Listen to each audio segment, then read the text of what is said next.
thank you so much, Viv, for joining me tonight. And, really, really appreciate you being here. And, obviously we all love your books from before. So I'm really excited that you're here with me today.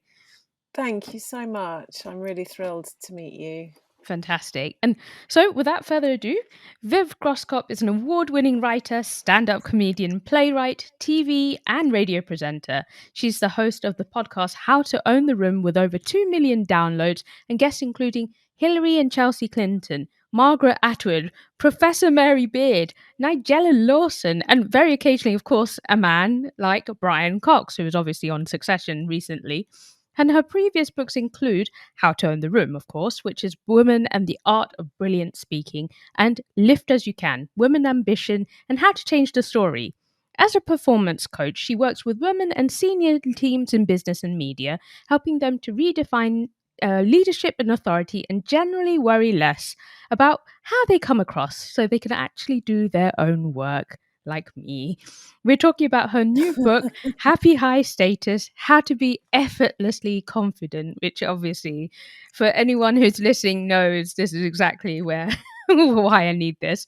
So, obviously, I've got to ask you, can you tell me about what confidence looked like for you before at a time when it didn't look like what it looks like now?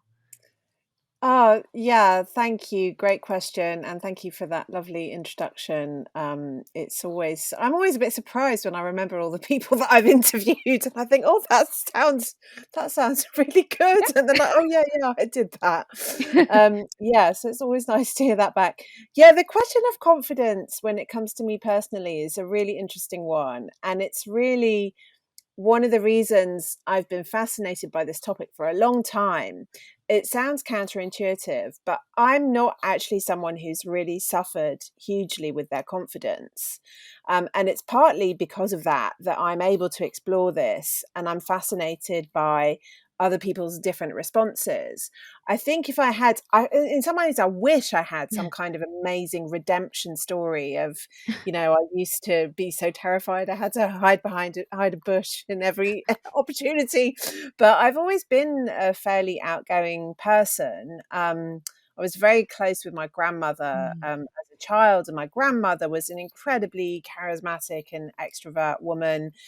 She ran a corner shop for the best part of 40 years, and she was like an expert saleswoman face to face and a very welcoming presence. So I grew up watching her and wanting to be like her, and was always really influenced by how effortless she was meeting strangers, or even sometimes in a shop you encounter occasions of hostility. As a child I watched her challenge shoplifters in the Wow. shop. So I grew up watching her being very assertive and confident, and so I always felt very comfortable around that kind of way of being. And it was only really when I started performing stand up, which was in my mid 30s, Wow. and when I had three very young children, I started to do that. I moved from Wow. being a journalist to being a stand up comedian, that I really started to find the limits of my confidence. And I really started to identify with what other people would often say in the same way you're describing here of, oh, I don't know if I can't do this. This is really difficult, because that obviously is a very extreme expression of confidence. And it was really from that moment, which is just over 10 years ago now, that I started to become interested in the myths surrounding confidence, the stories that we tell ourselves as a society, often a very gendered conversation as well. I think there's also a lot of interesting generational differences about how we relate to confidence and anxiety and all those kind of internal feelings. But a lot of the stories that we tell ourselves and that we accept around confidence, they're simply not true. And you find this in particular in stand-up. Stand-ups are always amazed when other people think that they're going to be super confident and happy individuals. Often, I mean, it's a slightly equally cliched thing to say, like the tortured, sad clown. But often stand-ups have a very different persona off stage to on stage. They use very, very different kinds of confidence in different situations. And so when you get into that world, you see how flexible confidence can be, and that you can dial it up and dial it down, and not necessarily in a fake way. You can find lots of different ways of displaying confidence. You know, sometimes confidence can be about being a great listener. Sometimes it can be about showing an audience that they can trust you, and that you're going to be the cheerleader, you're going to hold things together. Other times it can be about being very forceful and powerful. So I learned so much at the real sharp end of all of that from when I started doing open mic comedy around 2010, 2011, right through to doing my own Edinburgh shows for 6-7 years. Like, off the back of that, from sort of 2014 onwards, I was doing Edinburgh shows. I really learned on the job, you know, what it is to develop that confidence muscle, to use it in lots of different scenarios. And then in 2018, I launched the podcast, How to Own the Room, and began to really dig deep into other people's journeys. You know, where did your confidence come from? What's the biggest crisis that you faced? What was it like the first time Hillary Clinton ever went on television? Yeah, You God. know, how did she become the person that we see now? And I think all of those conversations are so important for people to know about and to understand, so that they realize that these things don't come ready formed. You know, most people who come across as confident, they're not necessarily born that way, and they don't necessarily behave that way in every situation. Everybody has a situation that intimidates them. Everybody has things they say no to. I remember early on in doing the podcast, one of the first people I interviewed was Mary Portas, the entrepreneur and TV presenter. And I said to her, you know, you're probably the most confident person in the universe. You know, is there anything that you say no to or that you're afraid of? And she said, well, I hate going on television when I have to sit next to a comedian. Oh. You know, I hate being on a panel show if I feel a pressure to be funny. Ooh. So everybody has something that bugs them. And the more we can open up this conversation, the more we can hear from different kinds of people, the more we can accept that confidence isn't just for a certain kind of person. Yeah, no, definitely. That's I still think open mic is probably the most confident you can probably get. But obviously, I have to ask, which is like, what exactly, for the audience and for the listeners, what is happy high status, and why does it look different to each person? Yeah, so Happy High Status is the name of this new book I'm just about to bring out. And it's a concept I touched on in How to Own the Room, when in that book I was really writing about presentation techniques, how to be comfortable as a speaker, how to find your own version of being like Michelle Obama, if that's somebody that you admire, or how to find a speaker that you admire and figure out how it is they do what they do and translate it to yourself. And one of the aspects of this is this thing called happy high status. Now, this idea is not my idea. It's a very old idea that comes from improv comedy, from theatre. It's explored in depth by a theatre practitioner called Keith Johnston, who explored the idea of what is called status play on stage. So this is when you see something unfolding in front of you on stage, and you can typically see it on loads of examples on screen as well. Everything from Succession would have really great examples of this, through to something like House of Cards or any mafia movie. It's where characters are moving up and down in status in relation to each other. So, for example, for anyone who watches Succession, it's not about the social status. That's a whole other concept, social status and like money and wealth. It's not about social status. It's about your emotional and psychological capital within a group of relationships. So in Succession, for example, the status play is between the siblings, you know, which sibling is up, which is down, who's got the favor of the father, who's in fashion, who's out of fashion, who's going to be in the will, who's going to be out of the will, who's going to lead the company, who's not, all of that. And the point that I'm always making about status is that we are schooled from birth to read this. We do it with our siblings, we do it with our parents, we do it at school, we do it when we watch anything on TV, on a stage. We are always looking for non-verbal cues, for body language, for tone of voice that indicates who has the power in a relationship, who's up and who's down. So at any time when you're doing anything, you have status, and you can increase your status or you can lower your status. So the concept of happy high status is about being in a neutral mid zone. It's an idea of magnanimity, generosity of spirit, where you are kind of waiting. So you could be waiting to be called upon to lead, where you're thinking, oh, there's an opportunity for me to jump in here and lead. Or you could be thinking, oh, actually, this is going to be a situation where I need to sit back and listen, and someone else is going to lead. It's very much a way of moving ego free through life and stepping back a little bit and thinking, what does this situation need? So in the context of stand-up comedy, for example, happy high status is the energy that an MC or a host might have who's going to come on between the acts. It's the energy of somebody like Graham Norton, who on his show, he's not there to say, hey, everybody, listen to me, don't listen to Tom Cruise. He's there to make everyone feel welcome and smooth all of the interactions to keep the conversation going. He's very happy high status in that regard. He's ready to listen, he's ready to lead, he can follow, he can also lead. It's a very sort of flexible way of being in the world. And when I first heard about this concept, when I was first doing stand-up and starting to do acting and realizing how natural these ideas of status are to performers, the more I thought about it, the more I thought, well, if everybody was happy high status all of the time, and we all formed this idea that it's a good idea to just push your ego down a little bit, listen, wait, judge, see what's going on, breathe, and not jump in and feel like somebody's attacking you, so you've got to respond, or you've got to get in first before someone else can get in first. If we could all just hold back a little bit and be more happy high status, then the world would be a better place. Like nothing bad would ever happen.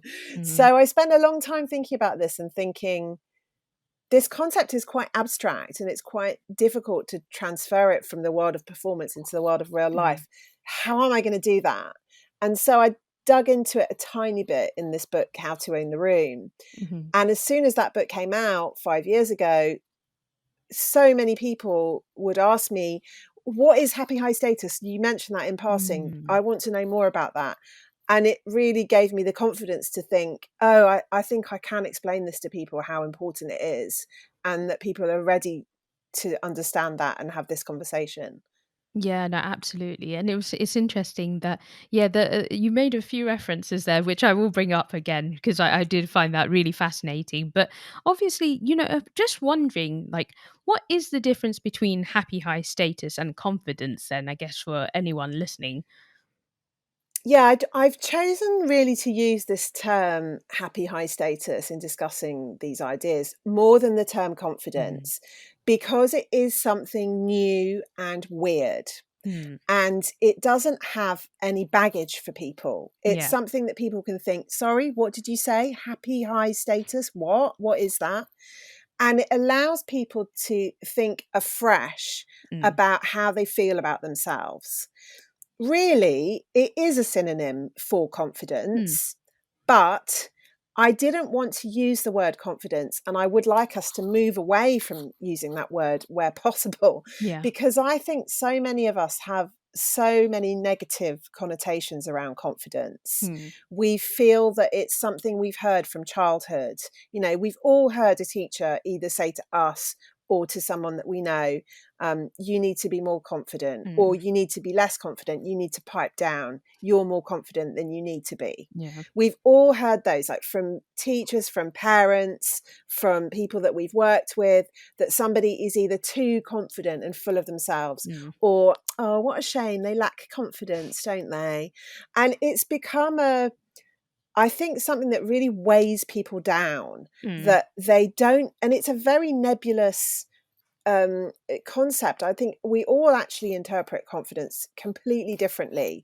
And you can see even from the way that people interpret the behavior of politicians, Mm. politicians who they feel confident in that person, they think they're a confident person, they trust them. Well, the next person who comes along may think that person is just, Yeah. full of not good stuff, right? So confidence is not something that we all agree anyway on what it is. Yeah. And it's something that a lot of us feel really uncomfortable. We don't necessarily want people to say, oh, that person's really confident. We Mm. would take that as an insult. And other people are so paralyzed and sick of the idea of someone telling them that they're not confident enough, Mm. that I thought it would be a great idea if we can just move away from that whole conversation around confidence or whatever that's supposed to be, Mm. and think, no, forget that. What is happy high status? Think about this idea of status. Think about when you walk into a room, who do you look at? Who are you drawn to? Whose energy feels good to you? How can you become more like that person? Mm. When you're with your friends, who, everybody has friends that they feel comfortable with. Yeah. Even the most shy and retiring of people who would never want to, get up on stage and do stand up. And I'm certainly not saying that everybody should do that, not by any means. Everybody has friends. Everybody has family members that they feel comfortable with, or work colleagues that they feel comfortable with. That's you when you are being happy high status, when you're feeling comfortable with people. It might not be that you're the one who holds the floor, or the Mm. one who tells all the jokes, or the one who makes everyone laugh, or has a brilliant idea all the time that everyone listens to. It's not necessarily that. You might be someone who's just quite quiet and likes listening and Mm. supports the ideas of others. That's also a form of happy high status. But what I want to encourage people to do is find that part of themselves when they do feel really natural, really at ease with themselves, when they're not second guessing themselves or questioning their role in the world. Mm. Find that part of yourself, because that's your happy high status, and move it into more areas of life where you don't necessarily feel that so naturally. So I'm encouraging people to dig deep into some well of confidence inside them that they might not even necessarily think of as confidence, because we do have this stereotype of confidence as being an extroverted thing. Yeah. And I really don't think it is anymore. I talk a lot in the book about Greta Thunberg, Yeah.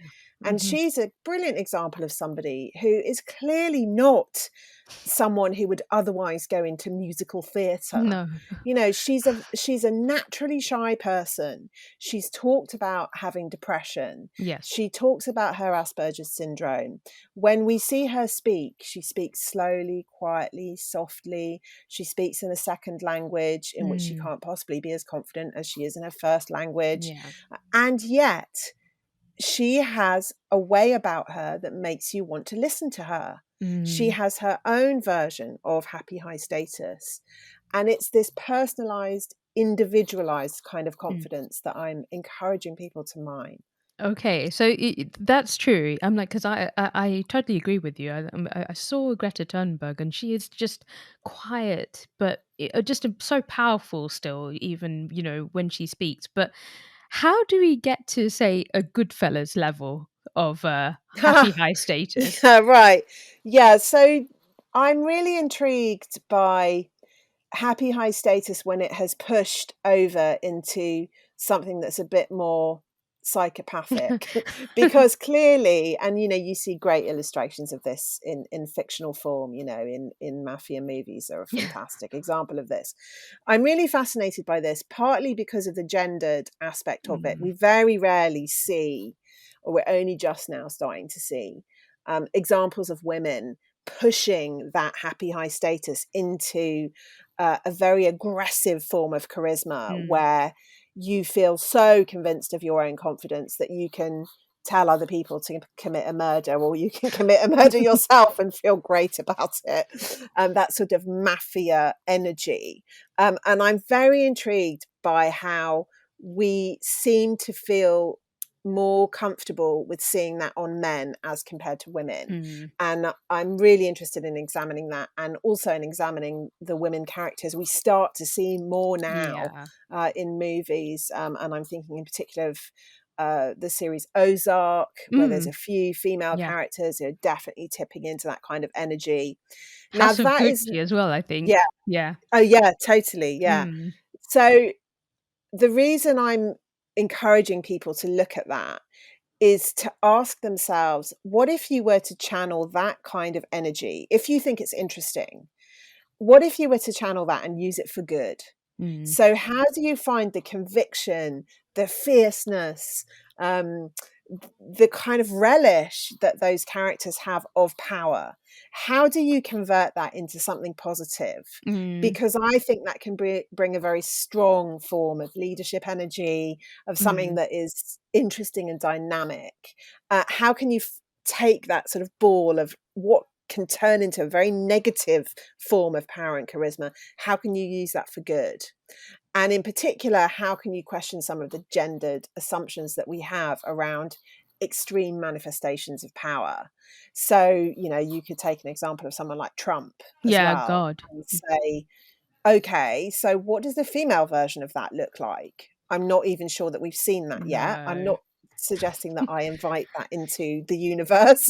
But I'm very interested in examining that and saying, okay, so you take that kind of energy, how can you harness it and use it in a positive direction? Yeah. Or how can you soften that? And clearly these messages and this idea of happy high status is not for everybody. No. And there is a way of establishing power and leadership that is forceful, violent, based on fear, based on hate. And I'm sorry to say, I'm sure this won't be any news to anybody. I'm sorry to say that I don't think that form of power is going anywhere. No. I think Mm. it will always be with us. It's part of human nature.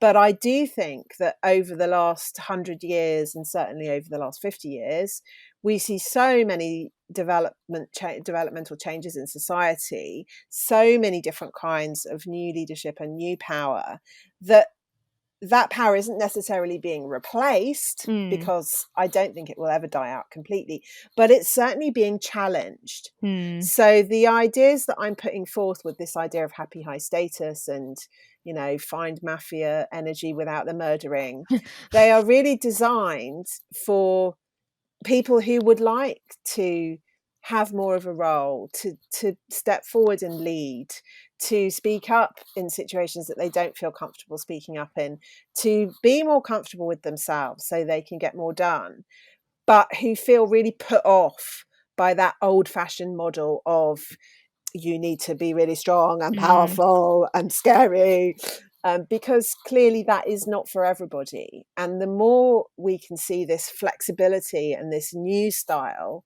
of leadership, of power, of confidence, of happy high status, the more we're going to see different kinds of leaders. Yeah. So I hope it makes sense. I know it's not always. I think it's entertaining to read about. Mm. Um, and the more you think about these ideas and the more you start to see it, especially on television, the more you realize, oh, wow, yeah, we read status Yeah. so powerfully all of the time. The more you start to examine your own behavior and how you come across. And I'm not suggesting for a moment that people do this in some kind of weird, creepy, like manipulative way. I want this to be natural and inspiring for people. But I think it is something that so far I'm only hearing, because the book hasn't come out yet, I'm only hearing from early readers. But so far, people do get this and they will say, oh, wow, I already knew about all of this, but I didn't know that I knew it. Yeah. And Yeah. the more you think about it, the more you see it. You're like, oh, wow, this status thing is everywhere. And we Yeah. all have a friend who is effortlessly happy high status. Yeah. And you can suddenly really appreciate them and their kind of generous, easy energy. And once Yeah. you've identified it, you can think, oh, yeah, how can I be a bit more like that a bit more often? Yeah, no, completely. I just, it just as you were saying that, suddenly it all popped into my head. I was just like, oh yes, that person and this person for sure has happy high status. And I'm coming on to the penultimate question, but I was thinking about also the other aspect of it, the other side of happy high status. So, which is, how do we know when to be silent and make space for others? Oh, yeah. I mean, that's $1 million question, isn't it? That we wish every certain people, we really wish had the answer to Yeah. that question. Yeah. How do you know when to listen and when to step up? I think this is really the second part of happy high status. When you've incorporated a way of being, you've done the exercises, you've made the time to think about this, you've thought about these things and perhaps tried out different ways of behavior. You maybe start to behave slightly differently in meetings, or you challenge yourself to do something that previously you found scary, like you were saying, how you found your voice through doing this podcast. Mm, Challenge yourself to do things that are outside of your comfort zone. Then you find your happy high status. The further you can dig into that and be comfortable in those situations, that is when you start to access instinct. mm, And this whole idea of like, when should I speak up? When should I be quiet? When should I be the one to say, actually, this person in this meeting has not been listened to? That person has had their idea mm, stolen by someone else. yeah. Or, those kind of ideas about, or basically called advocacy for others. Those things come from instinct. And you can only have good instincts and be ready to act on them when you feel comfortable in yourself. And when you're not thinking, oh no, everybody's looking at me. Oh no, what am I going to say next? Oh, I don't know if I should really be here. Oh, what if I say something and I get the numbers wrong? If you're constantly focused on yourself and in a state of fear, Mm, and you're nowhere near that confident part of yourself that you're like when you are just relaxed with your friends, then there's no way you can be anywhere near accessing the instinct that says, oh, should I actually be quiet and just listen here? You're mm, nowhere near that. So it's about learning to move that voice of fear away from the focus on the self, starting to feel more relaxed in a lot of different situations and just think, okay, am I being happy high status here?